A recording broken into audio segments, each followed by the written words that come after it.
The promoters say if it's not heaven on earth, it's very close. The Brigidine Convent was saved from demolishers at Coonamble a year ago. The dilapidated old building transported 600 kilometres to Pecolbin to be restored as a guest house. You think these walls are going to see some things that they've never seen before over the years ahead? There's a distinct possibility of that, yes. Yes, quite so. The convent was initially set up in 1909 and in 1991 the rebuilt version has been carefully restored with its tin ceilings and cypress pine floors. But there have been some changes. The nuns' confessional had to go. People would come in from the little chapel and obviously the priest must have had his residence in next door here and it was quite something to behold. The transition has cost nearly $2 million, part of a complex including a winery and restaurant. Site manager Peter Bolger says the Brigidine nuns have visited the convent on several occasions and have given the new look their blessing. Peter Ryan, NBN News.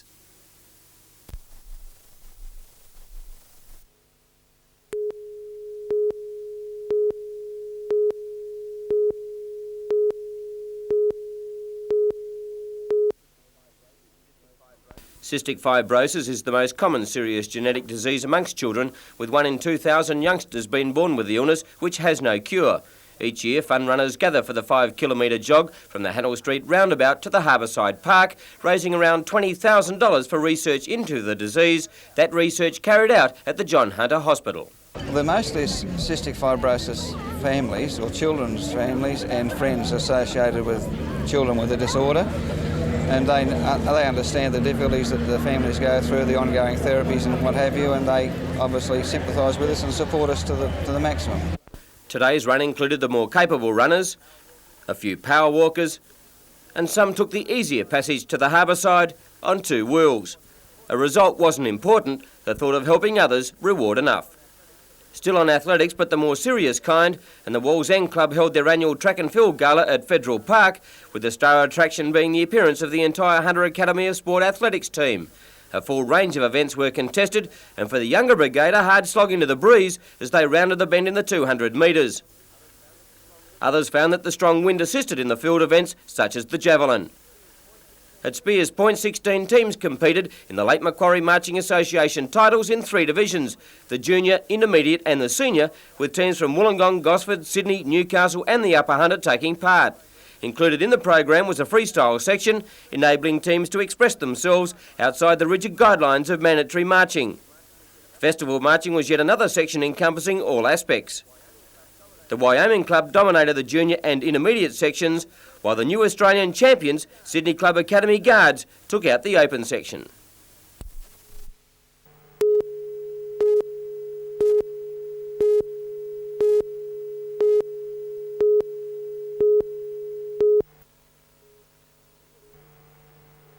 The leak is thought to have come from the valve of this storage tank. It's estimated that about 100,000 litres of a hydrocarbon cocktail called BTX or benzene toluene xylene leaked through the soil around the tank and into the water table below. It's believed the leak wasn't noticed because employees had stopped work to take part in last week's 24-hour general strike. The tank is only a few hundred metres from the nearby Hunter River, but a spokesperson for BHP says the company is confident the spill has been contained. We are constantly monitoring both the groundwater and the river water, and at this stage there has been no contamination of the river water and it has been contained to that immediate area. Pumps are working around the clock to drain the chemical from the water table before it escapes. BTX is a byproduct of coke burning in the steel-making process. The chemicals are highly volatile and are usually stored for export to industrial chemical plants. BHP is conducting an internal inquiry to determine just how the leak started.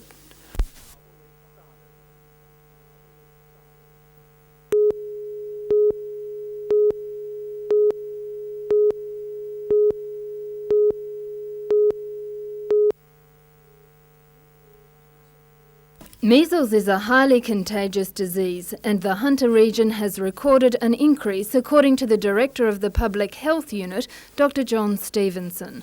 About 90 people have been reported with measles so far this year. I think one of the reasons for this is that we have now, I think, a very much improved reporting system in the Hunter area. For example, if we go back 3 or 4 years, which is pretty recent, we had hardly any cases of measles reported to us, and I really don't believe that there weren't any cases occurring. Dr. Stevenson says another factor is that some children are still not immunised against the disease. Until very recent times, we've been recommending that children have measles immunisation between the ages of 12 and 15 months. More recently, it's been recommended that the age be definitely dropped to 12 months. Measles can lead to complications including encephalitis, which is the inflammation of the brain. The Public Health Unit is advising parents to keep infected children home from school to avoid spreading the disease. Jane Anderson, NBN News.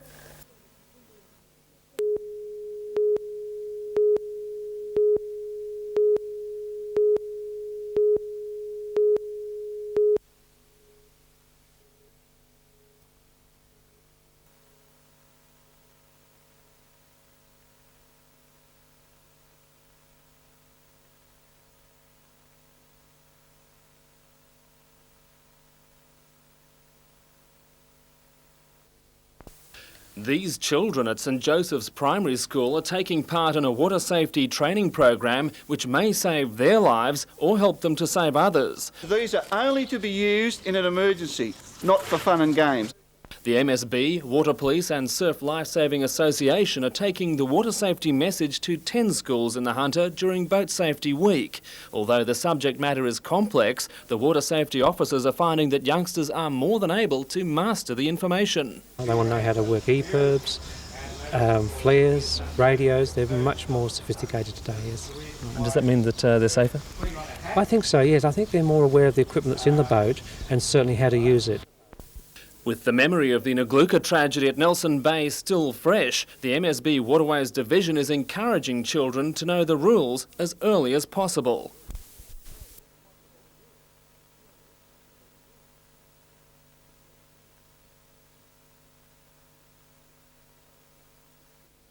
Boat Safety Week isn't only for the youngsters. The MSB and Water Police are conducting an intensive safety inspection of all boats on the region's waterways. So far, the results suggest the boating community is becoming more safety conscious. About 90% of people are up to date with all their safety equipment.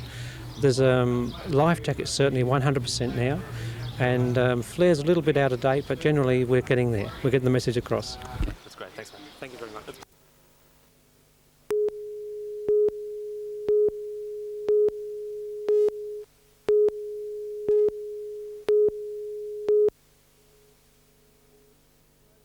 In 3 years, the program has given 5 hunter companies checks like these, and so far it's proved very successful. For the amount of funding that we place with these companies, which averages between, say, $30,000 and $50,000 per project, we've had companies that have recorded successes in excess of $3 and $4 million. The program is administered by the Australian Trade Commission and the National Industry Extension Service, or NIAS. Austrade helps companies with marketing, while NIAS covers the preparatory work needed before export. Companies like Cowan Engineering have already established an overseas reputation. Cowan is building transportable recompression chambers for the US Navy, but funding from the program should help the company move into civilian markets, and the demand is there. We've already had tenders out to the Middle East, the Sultan of Oman, Singapore and Malaysia, and the Britons have also indicated. For Terry Askew, Managing Director of Hunter Screen Products, funding from the program will mean possible expansion into a previously difficult market. We have exported to many countries in Asia, but specifically wish to attack Indonesia, where we had limited success to date. We therefore were looking for some assistance from both Austrade and NIAS in getting us into a country and then helping us with some financial support. For Swansea manufacturer Banlaw, the extra financial assistance will help nurture markets in Great Britain, where interest in this refuelling device is keen. One of the problems that small business is confronted with, and I think the blokes that are here from small business, our biggest problem is getting a jersey, getting off the mark. And the assistance that we've received now with Austrade and NIAS is very good.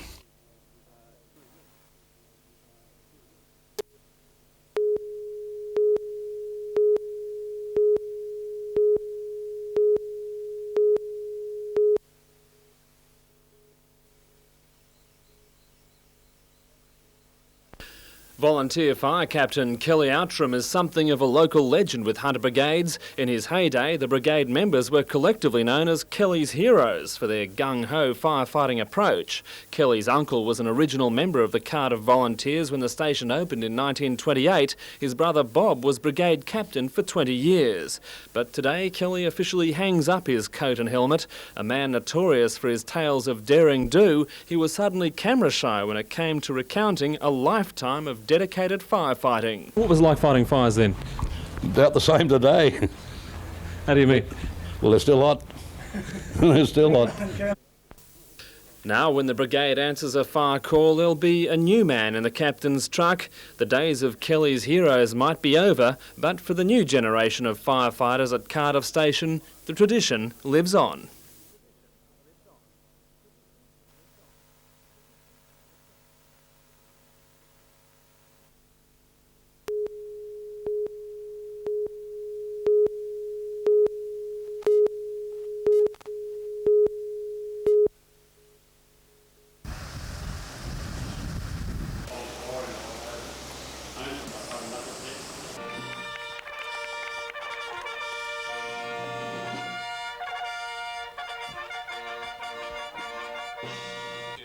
Who give of their time freely and who are the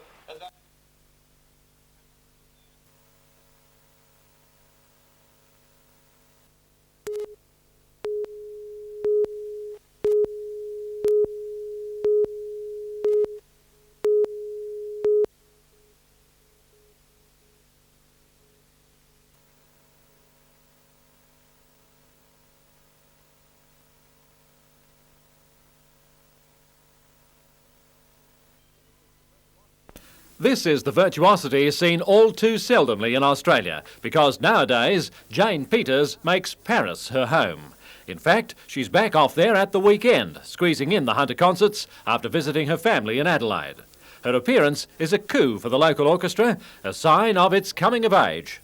We are having other very, very accomplished musicians asking to play with the Hunter Orchestra.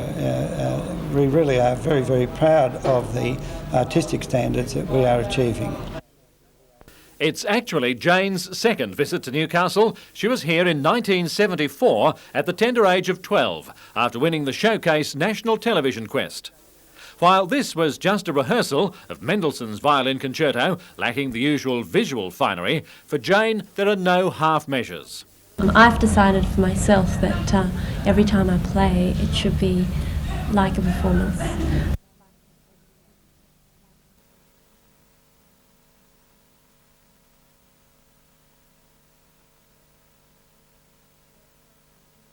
There are times when you really have to be able to just say no to trip to the beach or whatever, to work. Okay, if you feel like that, then go ahead and make music a career. As well as the Mendelssohn Concerto, a wide variety of works is included under the baton of Roland Peelman. A packed City Hall is expected both nights, but some tickets have been set aside for sale at the door.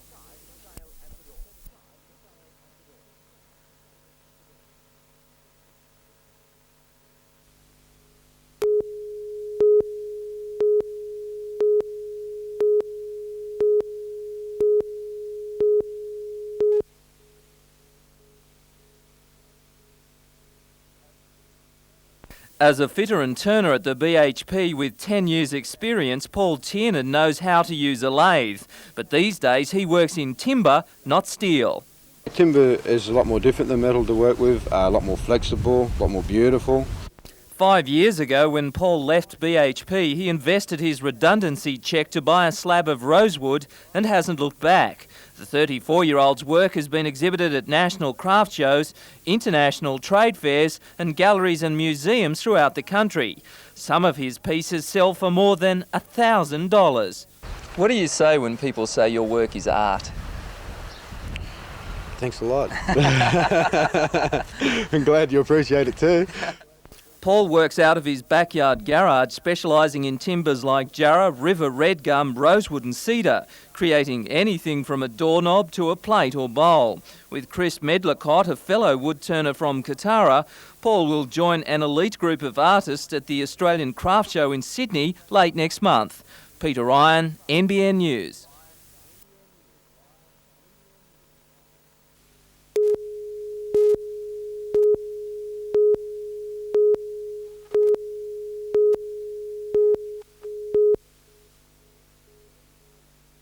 There was plenty of food for thought at the Hunters' first school canteen food expo today.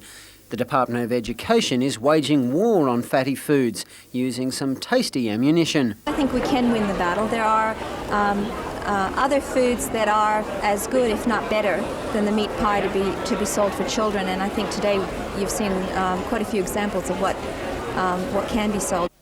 All the food displayed met the department's strict nutritional guidelines.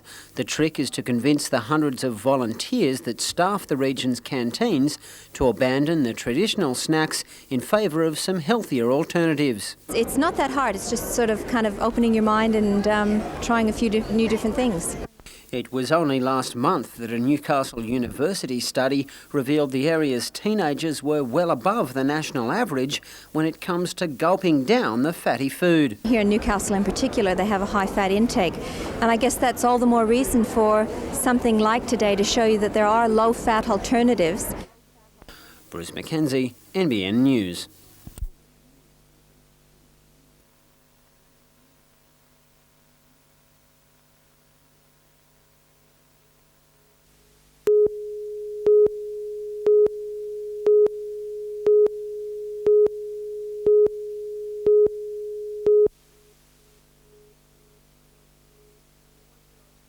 "41-year-old Ian Shelley Fletcher pleaded guilty in Newcastle Supreme Court today to a charge of firing a firearm at Newcastle West in January this year after a motor vehicle accident. The court was told Fletcher opened fire at Catherine Louise Costello after he ran into the back of her car while waiting at the traffic lights at Dairy Farmers Corner. Fletcher accused her of stopping her car too suddenly and then pumped up to 6 rounds from a .357 calibre Rossi rifle into her car. One shot narrowly missed her head, others hit in a nearby building. Justice Peter Newman said Fletcher had been positively diagnosed as a manic depressive in the early 70s, and it was extraordinary and frightening that he held a current shooter's licence. Justice Newman remanded Fletcher on bail for sentencing at a future date. Jodie McKay, NBN News.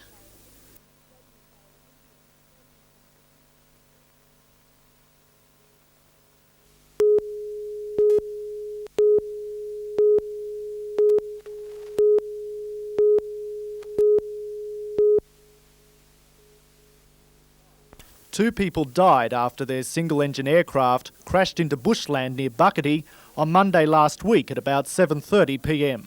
But in the wake of the tragedy, questions are being asked about the rescue operation and the time it took Newcastle paramedics to be sent to the scene.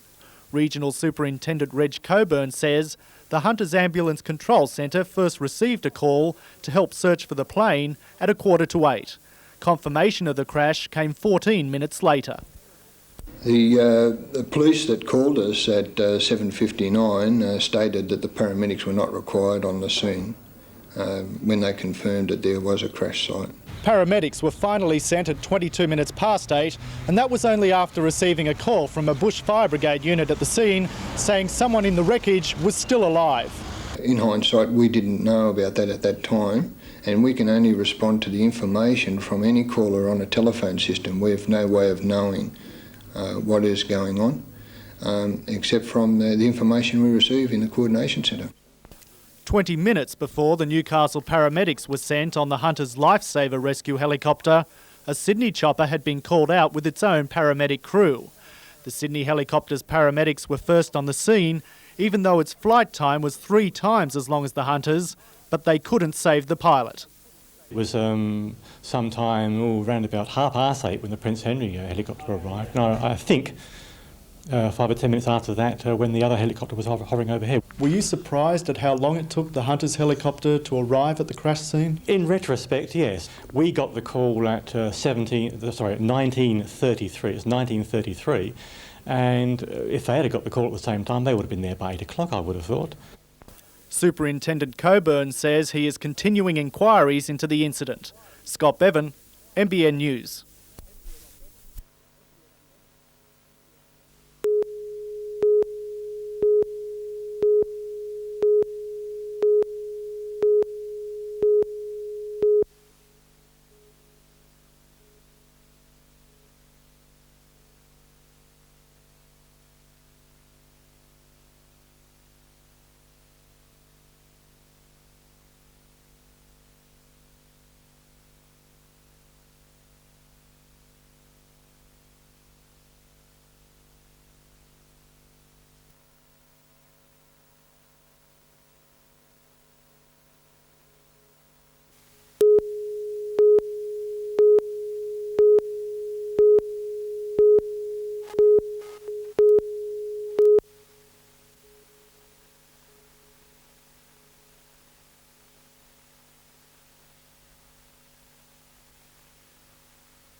mistakes or whatever and not do it properly.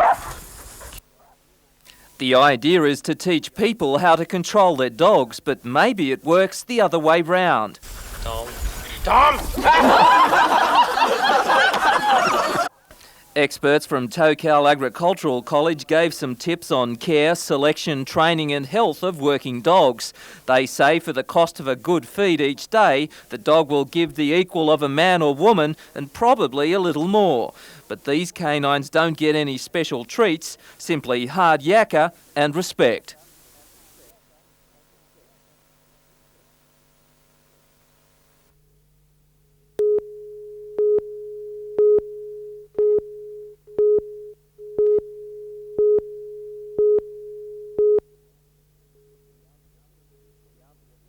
The Apia supporters were full of voice, willing their team to victory, and the players responded with attacking football from the outset.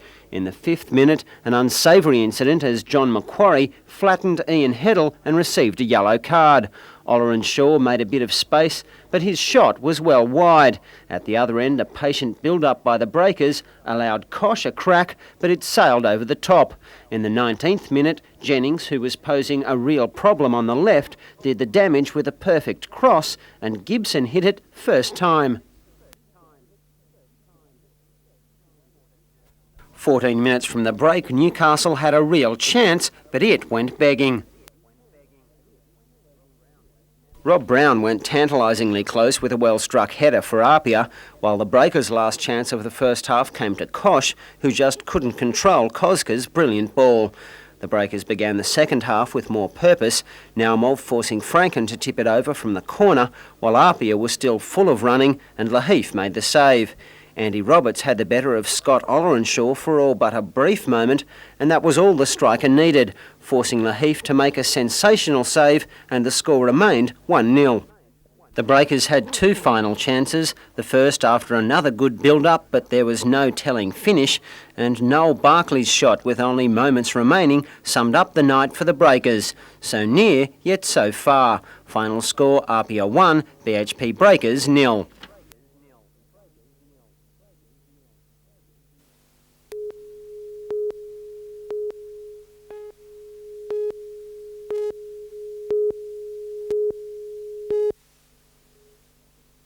It was 6 weeks ago that NBN broke the news about the rift between Mike McLean and the Newcastle Knights.